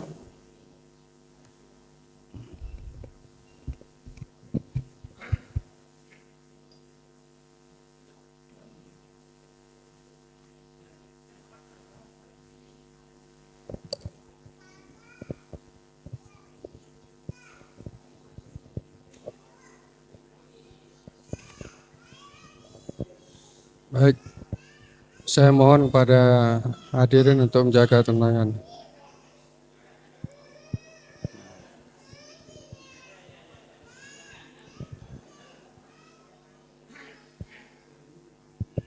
Baik, saya akan menyudisium Saudara Prompendus. Bismillahirrahmanirrahim. Yudisium mahasiswa program studi Doktor Ilmu Hukum Fakultas Hukum Ilmu Sosial dan Ilmu Politik Universitas Mataram mempertimbangkan ketekunan Saudara Prompendus selama mengikuti proses belajar mengajar, hasil ujian yang telah ditempuh selama mengikuti pendidikan, ketekunan, keseriusan dan etika Prompendus selama menuntut ilmu, keberhasilan Prompendus untuk mempublikasikan hasil penelitian disertasinya pada jurnal internasional bereputasi, dan kemampuan Prompendus dalam mempertahankan disertasi di depan majelis penguji. Maka saudara dinyatakan lulus dengan predikat sangat memuaskan. Dengan IPK 3,89 dan doktor yang ke-88. Kepadanya diberikan hak untuk menyandang gelar doktor dalam bidang ilmu hukum. Demikian yudisium ini dibacakan. Semoga Allah Subhanahu wa taala Tuhan yang Maha Esa meridhoinya. Mataram, 17 September 2025, Dekan Fakultas Hukum. Promovendus berjalan ke arah pimpinan sidang untuk menerima surat tanda lulus.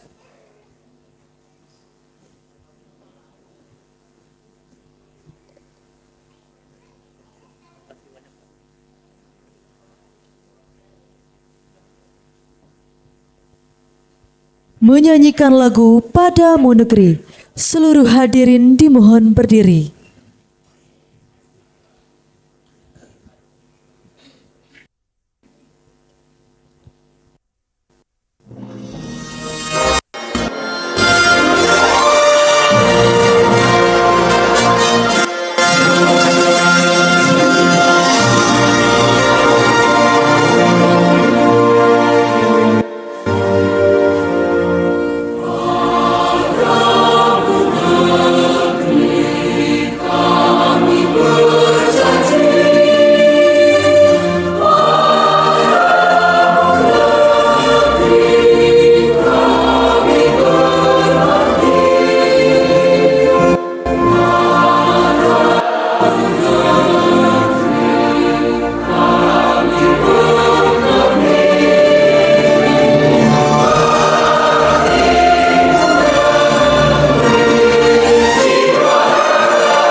Seluruh hadirin dimohon duduk kembali. Kepada Dr. Diman Ade Mulada SHMH, disilahkan kembali ke tempat semula.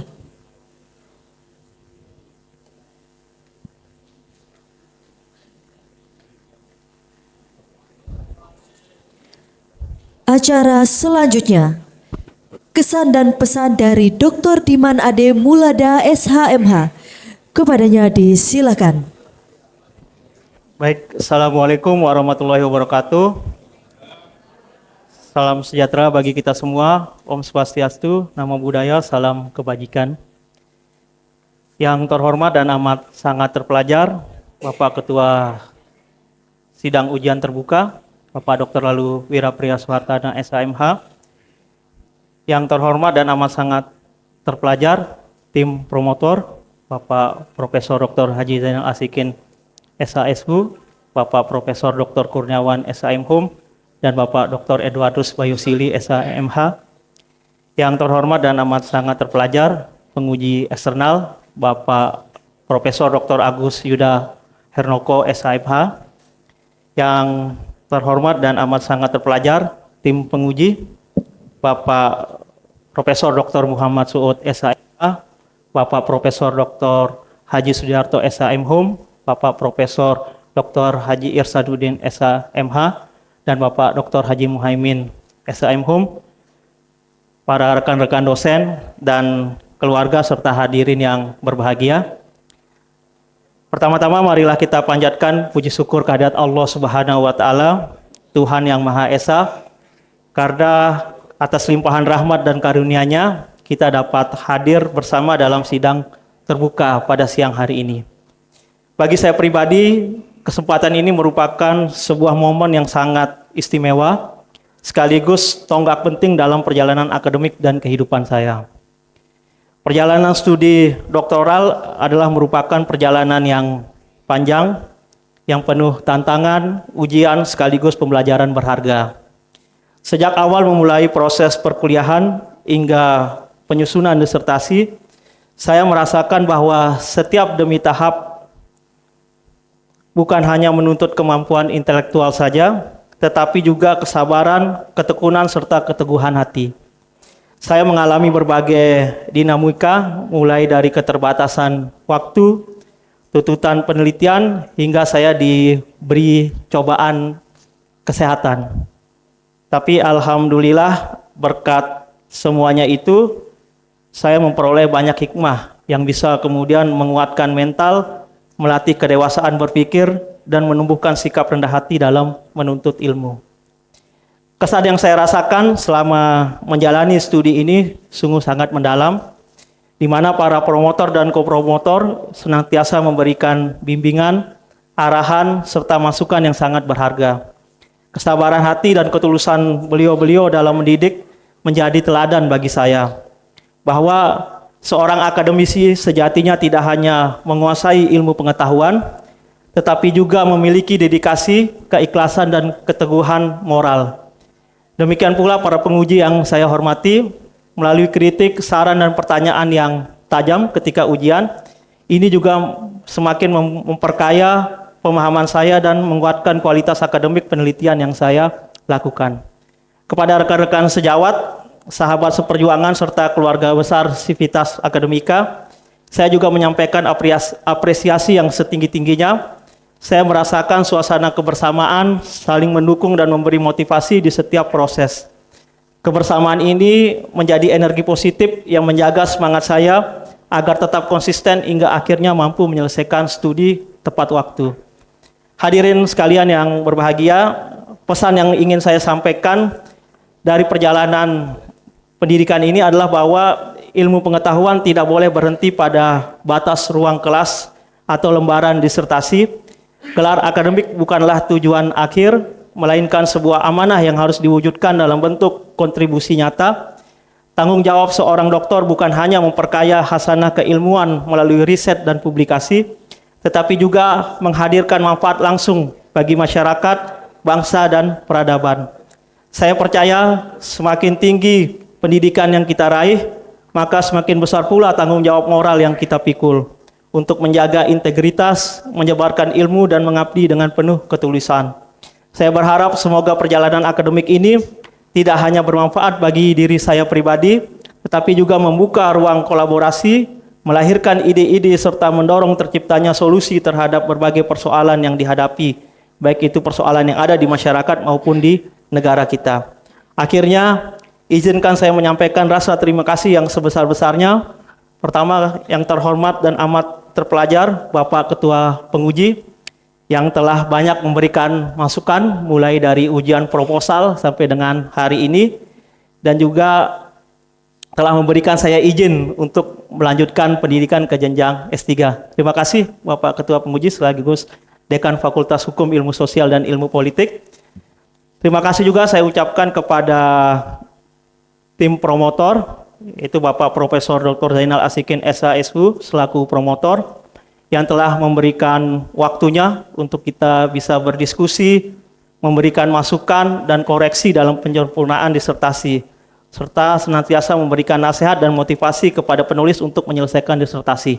Yang saya ingat itu, pesan dari beliau, hidup ini harus kita bawa santai, bahagia, jangan dipikirkan yang berat-berat. Seperti itu. Makasih Prof atas motivasinya, pesannya.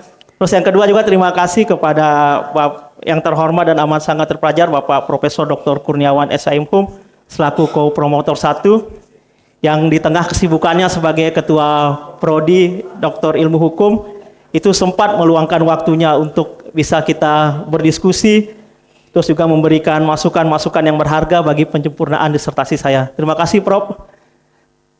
Selanjutnya terima kasih juga kepada yang terhormat dan amat sangat terpelajar Bapak Dr. Eduardus Wayosili juga di tengah kesibukannya sebagai Ketua Prodi MKN juga telah bersedia meluangkan waktunya untuk kita berdiskusi, memberikan saran-saran untuk penyempurnaan daripada disertasi saya. Terima kasih Pak Doktor.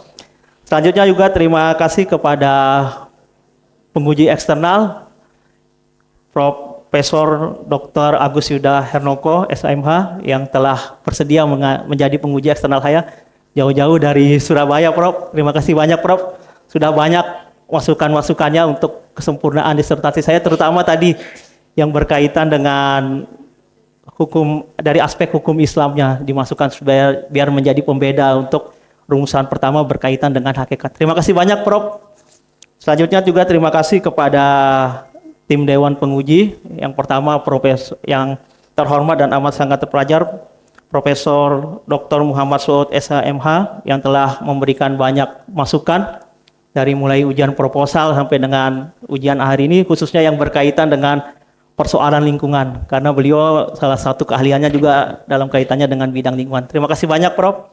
Selanjutnya juga terima kasih yang terhormat dan amat sangat terpelajar Bapak Profesor Dr. Haji Sudarto SHMHum yang juga sudah banyak memberikan masukan ketika ujian. Tapi alhamdulillah kalau Prof. Sudarto memberikan masukan pasti juga dengan solusinya. Jadi ada catatan kunci-kuncinya untuk kemudian kita ikuti. Jadi tidak menyulitkan mahasiswa. Terima kasih banyak, Prof. Selanjutnya terima kasih juga kepada yang terhormat dan amat sangat terpelajar Bapak Profesor Dr. Haji Irsanuddin SHMHum atas masukan-masukannya, dan juga terima kasih Prof atas bukunya, karena terkait dengan judul disertasi ini itu inspirasinya dari Prof Irsan. Jadi kita diskusi, beliau tanyakan ke saya di ruangan kira-kira apa rencana disertasi yang mau diangkat, terus beliau kemudian menyarankan angkat saja yang berkaitan dengan tanggung jawab sosial lingkungan perusahaan. Tentu dikaitkan dengan pembangunan berkelanjutan, dan alhamdulillah di ACC itu, Prof, dan sekarang menjadi hasil penelitian saya. Terima kasih banyak Profesor Dr. Haji Irsanuddin SHMHum.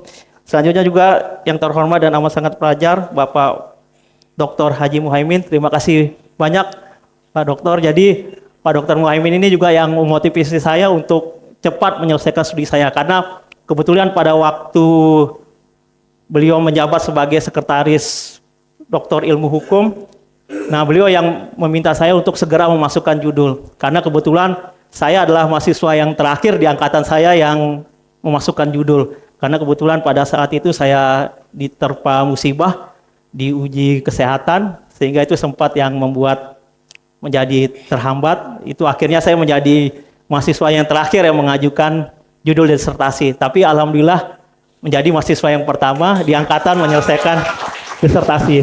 Terima kasih banyak Pak Dr. Haji Muhaimin.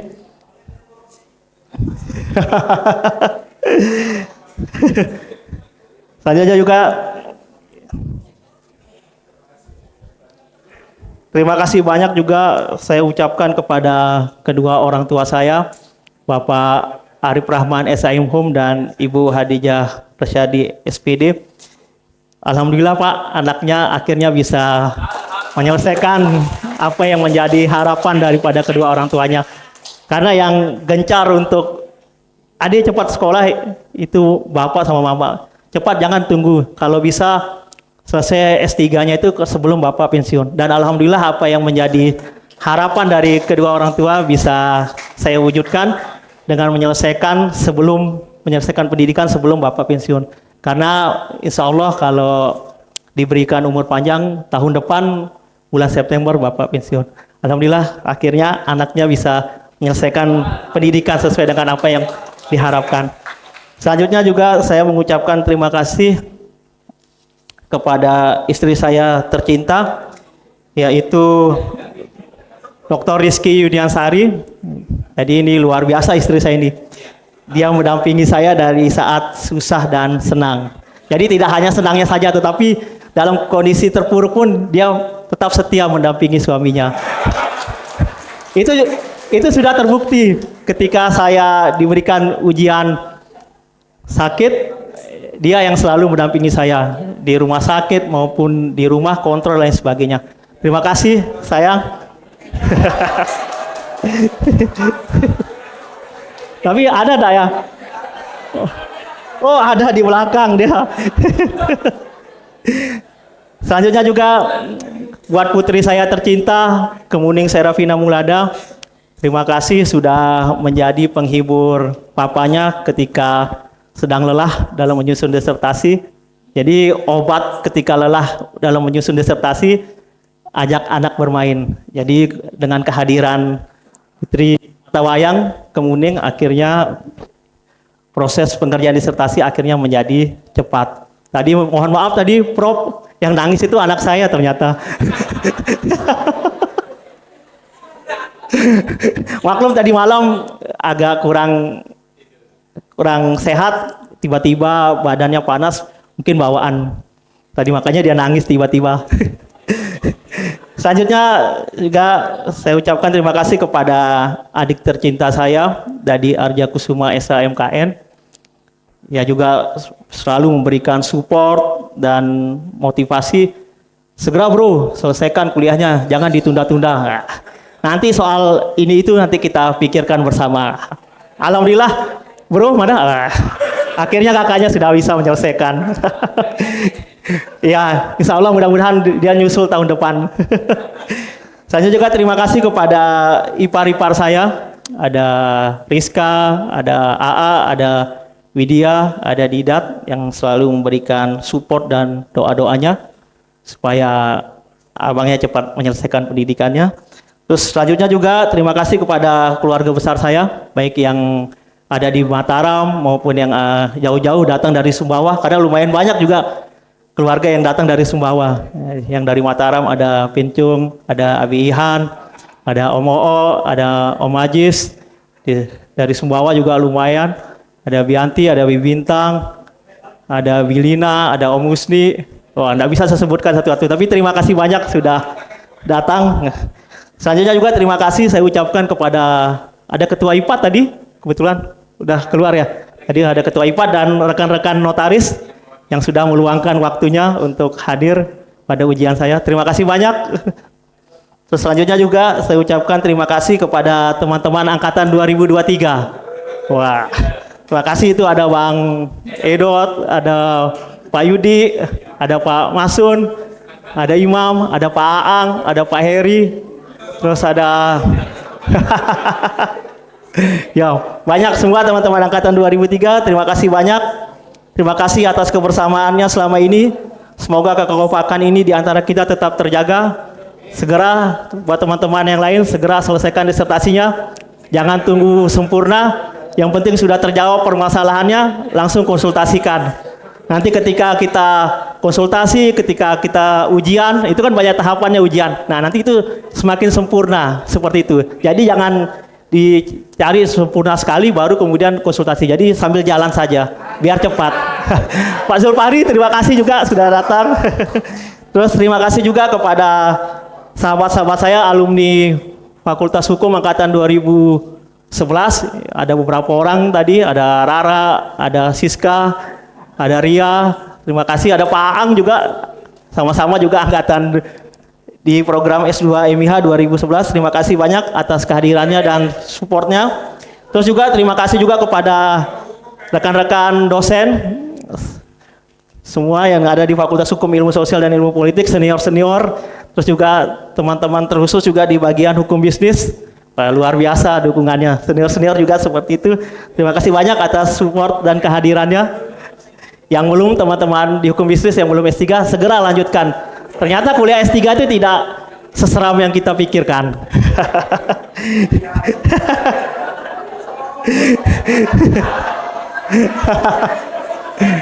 Jadi enggak usah, karena kan banyak cerita kuliah S3 itu kan susah, biayanya besar dan sebagainya. Tidak seperti itu. Jadi tidak seperti apa yang diceritakan. Jalani saja, insya Allah pasti akan selesai. Ya. Oh ya, terima kasih juga kepada Pak Bur. Saya lihat tadi, terima kasih atas kehadirannya Pak Bur. Ya, ya, insya Allah Pak Bur tahun depan nyusul. Baik, demikian mungkin penyampaian pesan dan kesan saya. Mungkin ada hal-hal yang kurang berkenan, saya mohon maaf. Assalamualaikum warahmatullahi wabarakatuh. Selamat siang semuanya. Terima kasih kami ucapkan kepada Dr. Diman Ade Mulada SHMH atas kesan dan pesan yang telah disampaikan. Selanjutnya, kesan dan pesan dari promotor kepada Profesor Dr. Haji Zainal Asikin SHSU, disilakan. Assalamualaikum warahmatullahi wabarakatuh. Hadirin yang saya hormati, wabil khusus keluarga dari Dr. Dirman Ade,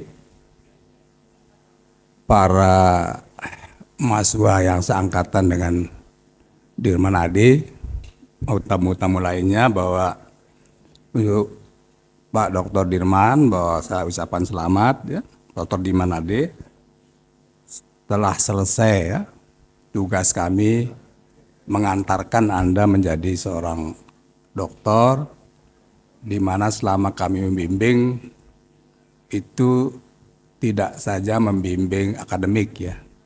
Apalagi waktu itu Dr. Dirman ini pernah mengalami gangguan kesehatan.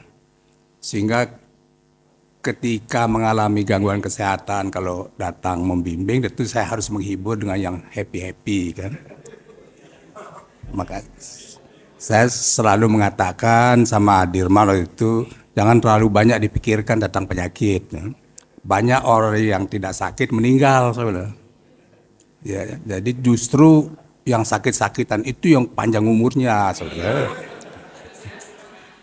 Sehingga dia bergairah. Dengan begitu dia bergairah, datang ke rumah tuh ceria terus. Itu kesan saya sama Dirman Ade ini, sehingga saya selalu dorong untuk tetap optimis. Ya, optimis, ayo menulis terus untuk bisa selesai. Saya bilang banyaklah silaturahmi kan. Karena panjang umur itu menurut kaidah agama itu penyebabnya adalah banyak silaturahmi ya. Bukan karena olahraga. Ini sekali ya. Ya, bukan karena olahraga. Olahraga berada pada level ke-8. Silahkan pelajari bahwa pertama itu silaturahmi. Bukan pertama itu olahraga. Ya. Oleh karena itu,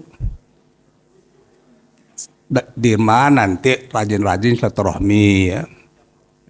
Supaya tetap gagah seperti saya kan gitu. Ya. Arti silaturahmi. Ya. Makanya kami ini para promotor, penguji ini ada grup-grup silaturahmi, termasuk Pak Lafat Akbar, gitu ya. Silaturahmi di kolam kan, mancing. Karena tidak ada sejarahnya orang mati di kolam. Yang banyak orang mati itu di tempat olahraga. Ya, ya, ya. 5 di Unram itu mati di lapangan tenis. Tidak ada satupun orang mati di kolam sedang mancing. Ya, ini fakta ya. Oleh karena itu silaturahmi itu dengan rajin-rajin berkumpul sama komunitas membuat panjang umur. Saya ucapkan selamat kepada keluarga ya, Pak Arif Rahman, kepada keluarga besarnya yang terus mendorong Pak Ade ini. Karena tanpa dorongan keluarga, istri, adik-adik, itu tidak mungkin Ade ini kuat untuk meneruskan studi dalam keadaan gangguan kesehatan. Tapi saya yakin betul dorongan Pak Arif, dorongan ibunya, ya, Pak Ade ini bisa selesai cepat lagi. Ya. Cepat karena saya tidak pernah marah membimbing dia. Satu-satunya bimbingan saya tidak pernah saya marah. Ya, yang lain habis-habisan saya omel kan. Gitu. Ya, ini kesan saya, ini kesan saya kan. Karena kalau orang sakit kita marahi, terjadi apa-apa saya bertanggung jawab kan. Yang dosa saya kan. Saya tidak mau dosa gitu. Jadi udah saya berikan kebahagiaan saja beliau. Ya, ya jadi Pak Ade jadi itulah dia bimbingan satu-satunya tidak pernah saya marah ya. Nah, oleh karena itu saya berdoa Pak Ade jaga kesehatan terus ya supaya bisa mengembangkan hukum bisnis. Karena satu persatu kami ini kan pensiun. pangsiun ya, satu persatu ya. Yang mudah-mudahan nih lah teruskan. Tapi begitu saya pensiun 5 hari keluar SK saya diperpanjang katanya kan. Padahal saya mau pensiun mau gendong istri kayak gitu. Kan enggak pernah saya gendong selama ini kan. Tapi enggak bisa akhirnya. Pak Prof, saya nggak bisa gendong istri saya. Maksudnya kalau pensiun total masa gendong gitu kan. Tapi nggak bisa. Gitu. Pas yang saya gendong yang lain kan.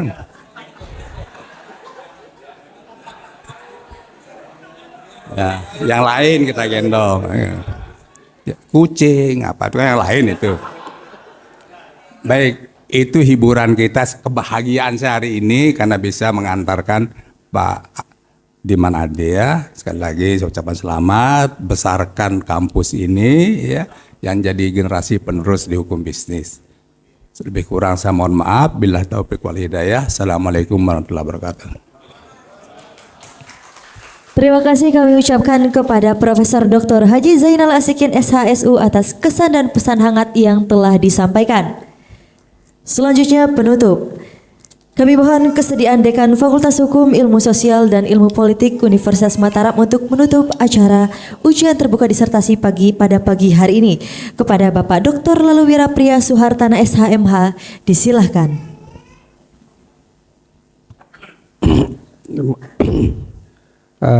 Terima kasih pada Dewan Penguji, pada tim promotor yang sudah mengawal saudara Promopendos menjadi doktor yang ke-88, dan terima kasih juga kepada penguji eksternal Profesor Dr. Agus Yuda Hertnoko yang telah bersedia datang hadir untuk menguji di Fakultas Hukum,